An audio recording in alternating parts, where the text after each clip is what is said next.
নমস্কার বন্ধুরা, welcome to final study. Final স্টাডিতে সবাইকে ওয়েলকাম জানাচ্ছি। তো সামনেই তোমাদের রেলের কিন্তু পরীক্ষা রয়েছে, ঠিক আছে? প্রচুর কিন্তু এক্সাম তোমরা সুযোগ পাচ্ছ এক্সামগুলো দেওয়ার। সামনে তোমাদের এসএসসির বিভিন্ন এক্সাম আছে, এসএসসি এমটিএস, সিজিএল, সিজিএল।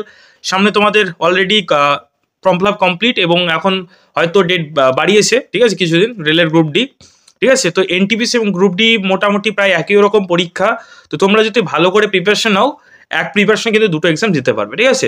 রেলের গ্রুপ ডিটা একটু আলাদা, ওটাতে তোমার জেনারেল সায়েন্সের একটা সেকশন থাকে, আলাদাভাবে কিন্তু বিজ্ঞানের পার্টটা কিন্তু পড়তে হয়, যেটা কিন্তু তোমার এনটিপিসির জন্য আলাদাভাবে থাকে না। ওই জিকে জিএস এর মধ্যে কিন্তু একসঙ্গে কিন্তু থাকে, ঠিক আছে।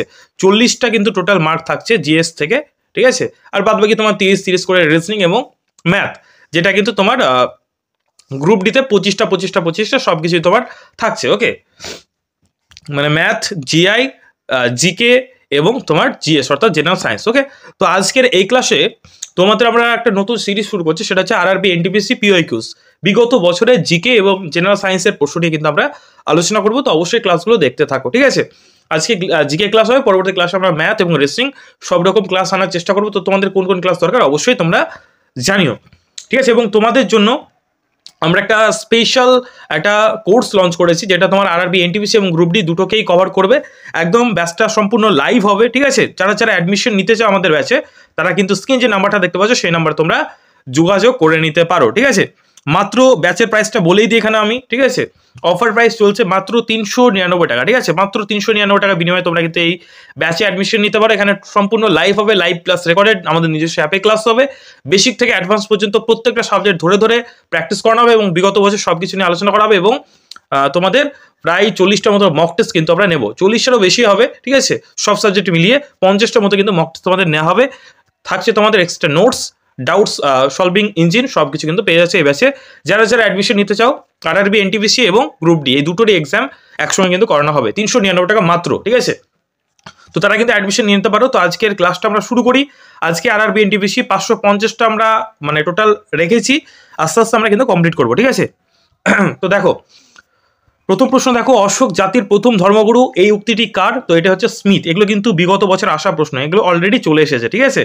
তো এটা হবে স্মিথ। নেক্সট দেখো 2 নাম্বার, বিবেকানন্দকে ভারতের কি বলা হয়? বিবেকানন্দকে ভারতের রুশো বলা হয়, ওকে।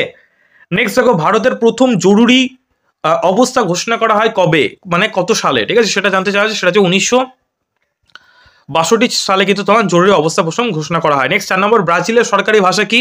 না, ব্রাজিলের সরকারি ভাষা হচ্ছে তোমার পর্তুগিজ। এবং তোমরা সকলেই জানো যে এনটিপিসি, ঠিক আছে, এবং এসএসসি মানে আরআরবি এবং তোমার এসএসসির এই প্রশ্নগুলো কিন্তু রিপিট আসে, বিগত বছর করে গেলে কিন্তু প্রচুর রিপিট আসে। তো জিকে একটা বিশাল একটা সমুদ্র, কোথায় কোনটা পড়বে বলা খুব মুশকিল, প্রচুর বই, প্রচুর সিলেবাস। তো বিগত বছর আমরা ওর জন্যই করেছি যেন তোমরা হুবহু কমন পেতে পারো, ঠিক আছে। তো এগুলো আমরা ব্যাচের স্টুডেন্টকেই করা এবং তার পাশাপাশি ইউটিউবে একটা ফ্রি ব্যাচ তোমাদের শুরু করেছি, যেটা প্র্যাকটিস চলবে, ওকে। তো যারা ডিটেলসে পড়াশোনা করতে চাও অবশ্যই কোর্সটা নিতে পারো। 5 নম্বর হচ্ছে, গোবি মরুভূমি কোথায় অবস্থিত রয়েছে? সেটা হচ্ছে মঙ্গোলিয়ায়, ঠিক আছে। গোবি মরুভূমি কোথায় অবস্থিত রয়েছে? না, সেটা হচ্ছে মঙ্গোলিয়ায়, ওকে। নেক্সট 6 নম্বর হচ্ছে তোমার, ফুট সলিং সীমাতে কোন কোন দেশের সংযোগ রয়েছে? সঠিক উত্তর হবে ভারত এবং ভুটান, ঠিক আছে, ফুট সলিং। নেক্সট দেখো 7 নম্বর কি বলছে? 7 নম্বর হচ্ছে, বিপ্লবী গণেশ ঘোষের জন্ম কবে? সেটা হচ্ছে 1900 সালে। বিপ্লবী গণেশ ঘোষের জন্ম কত সালে? সেটা হচ্ছে 1900 সালে, ওকে। নেক্সট দেখো 8 নম্বর, নাট্যকার ও অভিনেতা অমৃতলাল বসুর মৃত্যু হয় কবে? সেটা হচ্ছে 1929 সালে, ওকে। নেক্সট দেখো, প্রতু শব্দের অর্থ কি? প্রতু শব্দের অর্থ হচ্ছে প্রত্ন শব্দের অর্থ হচ্ছে তোমার প্রাচীন। এটা ইতিহাস থেকে একটা নেওয়া প্রশ্ন, ঠিক আছে। প্রত্ন শব্দের অর্থ হচ্ছে প্রাচীন। নেক্সট 10 নম্বর প্রশ্ন কি বলছে দেখো, ভিক্টোরিয়া জলপ্রপাত কোথায় অবস্থিত? ঠিক আছে, কোথায় অবস্থিত? না, দক্ষিণ আফ্রিকায়, ঠিক আছে, সাউথ আফ্রিকায় কিন্তু ভিক্টোরিয়া জলপ্রপাতটি কিন্তু অবস্থিত, ওকে। নেক্সট দেখো 11 প্রশ্ন, মাদার ইন্ডিয়া বইটির রচয়িতা কে? এই যে বুকস অ্যান্ড অথার, অর্থাৎ বিভিন্ন বই এবং তার রচয়িতা বা তার লেখক, এই টপিকটা থেকে কিন্তু প্রশ্ন আসে। এবং স্ট্যাটিক জিকে কিন্তু মোস্ট ইম্পর্টেন্ট এই রেলের এক্সামে, স্ট্যাটিক জিকে অবশ্যই করতে হবে। তো তোমাদের জন্য আমরা আলাদাভাবে স্ট্যাটিক জিকের সম্পূর্ণ একটা সিরিজ শুরু করবো, ওকে। নেক্সট দেখো 12 নম্বর, পরিবেশ সুরক্ষা আইন প্রণয়ন করা হয় কত সালে? সঠিক উত্তর হবে 1986 সালে। 1986 সালে পরিবেশ সুরক্ষা আইন তোমার প্রণয়ন করা হয়, ঠিক আছে। এই মাদার অফ ইন্ডিয়া বইটি রচয়িতা হচ্ছে তোমার ক্যাথরিন মেও, ওকে। নেক্সট 13 নম্বর প্রশ্ন দেখো, পশ্চিমবঙ্গের বার্ষিক বৃষ্টিপাতের পরিমাণ কত? পশ্চিমবঙ্গের বার্ষিক বৃষ্টিপাতের পরিমাণ কত? সেটা হচ্ছে 175 সেন্টিমিটার। 14 নম্বর প্রশ্ন, ওয়ার্ল্ড ব্যাংকের সদর দপ্তর কোথায় অবস্থিত? সঠিক উত্তর হবে ওয়াশিংটন, ওকে। ওয়ার্ল্ড ব্যাংকের সদর দপ্তর কোথায় অবস্থিত? ওয়াশিংটনে। ওকে, নেক্সট প্রশ্ন, ভারতের দেশপ্রিয় নামে অভিহিত করা হয় কাকে? সঠিক উত্তর হবে যতীন্দ্র মোহন সেনগুপ্তকে। ভারতের দেশপ্রিয় নামে কাকে অভিহিত করা হয়? যতীন্দ্র মোহন সেনগুপ্তকে হবে সঠিক উত্তর। নেক্সট 16 নাম্বার, ভারতের সর্বপ্রথম তোমার সম্রাট কে ছিলেন? সঠিক উত্তর হবে মহাপদ্মনন্দ। নেক্সট 17 নাম্বার প্রশ্ন দেখো, বায়ুমণ্ডলে কোন স্তরটি পৃথিবীর সবচেয়ে নিকটবর্তী স্তর, মানে সবচেয়ে কাছের স্তর, ঠিক আছে, পৃথিবীর সবচেয়ে নিকটবর্তী স্তর, সেটা হচ্ছে তোমার এক্সোস্ফিয়ার হয়ে যাবে সঠিক উত্তর। নেক্সট দেখো, বয়কটের আহ্বান সর্বপ্রথম কে জানান? সঠিক উত্তর হবে কৃষ্ণ কুমার মিত্র। নেক্সট দেখো 19 নম্বর প্রশ্ন, শিবালিক পাহাড়ের উপত্যকাগুলি কি নামে পরিচিত? সঠিক উত্তর হবে দুন। ওকে, নেক্সট দেখো 20 নম্বর প্রশ্ন, পৃথিবীর সবচেয়ে প্রাচীন ফুটবল ক্লাব কোনটি? পৃথিবীর সবচেয়ে প্রাচীন ফুটবল ক্লাব কোনটি? সঠিক উত্তর হবে ইংল্যান্ডের সেফিল্ড ক্লাব হচ্ছে পৃথিবীর সবচেয়ে প্রাচীন ফুটবল ক্লাব। 21 নম্বর প্রশ্ন কি বলছে দেখো, ভারতের প্রথম আইসিএস, ঠিক আছে, আইসিএস উত্তীর্ণ হয় কে? সঠিক উত্তর হবে সত্যেন্দ্রনাথ ঠাকুর। ঠিক আছে, 22 নম্বর প্রশ্ন, আরাবল্লী পর্বত কোন শ্রেণীর পর্বত? সেটা হচ্ছে ক্ষয়িষ্ণু পর্বত। ঠিক আছে, ক্ষয়িষ্ণু ধরনের একটা পর্বত হচ্ছে আরাবল্লী। ঠিক আছে, নেক্সট 23 নম্বর দেখো, ন্যাটো সদর দপ্তর কোথায় অবস্থিত? এবং তোমাদের একটা হোম টাস্ক দিচ্ছি, ন্যাটো এর ফুল ফর্ম তোমরা কমেন্ট বক্সে লিখে জানাও। হোম টাস্ক থাকলেও কমেন্ট বক্সে লিখে জানাও ন্যাটো এর ফুল ফর্ম কি। ফুল ফর্ম কিন্তু প্রচুর কিন্তু আসে। ওকে, ন্যাটো এর সদর দপ্তর কোথায় অবস্থিত? সঠিক উত্তর হবে ব্রাজলস। ওকে, ব্রাজলস। নেক্সট দেখো 24 প্রশ্ন, জালিয়ানওয়ালাবাগের হত্যাকাণ্ড কোথায় অনুষ্ঠিত হয়েছিল? ঠিক আছে, এবং তোমাদের প্রশ্ন রাখছি যে কবে অনুষ্ঠিত, মানে কত সালে। তো অনুষ্ঠিত হয়েছিল হচ্ছে তোমার অমৃতসরে। ঠিক আছে, অমৃতসর হয়ে যাবে সঠিক উত্তর।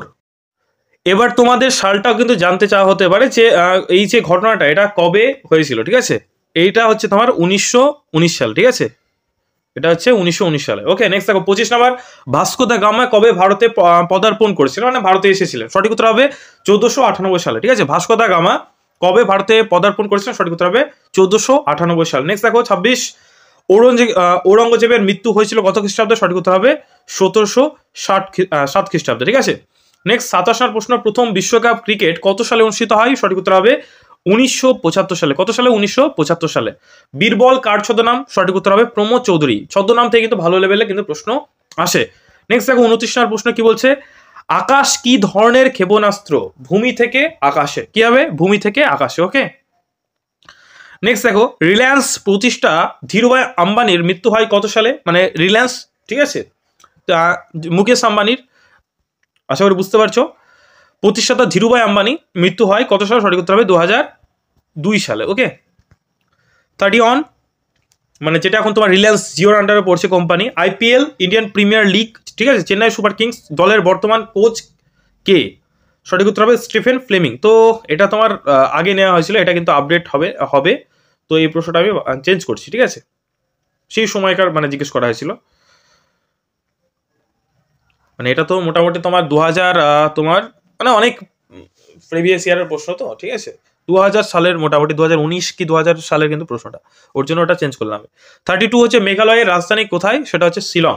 নেক্সট 33, ইউরোপীয় ইউনিয়নের সদর দপ্তর কোথায় অবস্থিত? সেটা হবে ব্রুসেলস।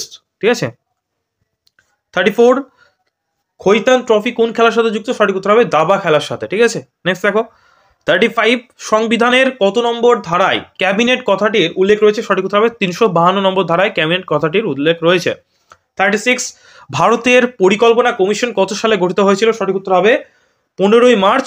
ঠিক আছে, 15ই মার্চ 1950 সালে ভারতের পরিকল্পনা কমিশন কত সালে গঠিত হয়েছিল? সঠিক উত্তর হবে 15ই মার্চ 1950 সালে। ওকে, নেক্সট প্রশ্ন 37 নম্বর প্রশ্ন, দেখতে পাচ্ছ কোন ভিটামিনের অভাবে শিশুদের রিকেট রোগ হয়? তো সঠিক উত্তর হবে ভিটামিন ডি এর অভাবে। ঠিক আছে, এই ভিটামিন ডিটা কোথায় থেকে পাওয়া যায়? দুধ, ডিমে পাওয়া যায়, এছাড়া কিন্তু তোমার সূর্যের আলো থেকে সরাসরি কিন্তু আমরা পেয়ে থাকি। ঠিক আছে, এবার তোমরা বলো তো রাতকানা রোগ হয় কোন ভিটামিনের অভাবে?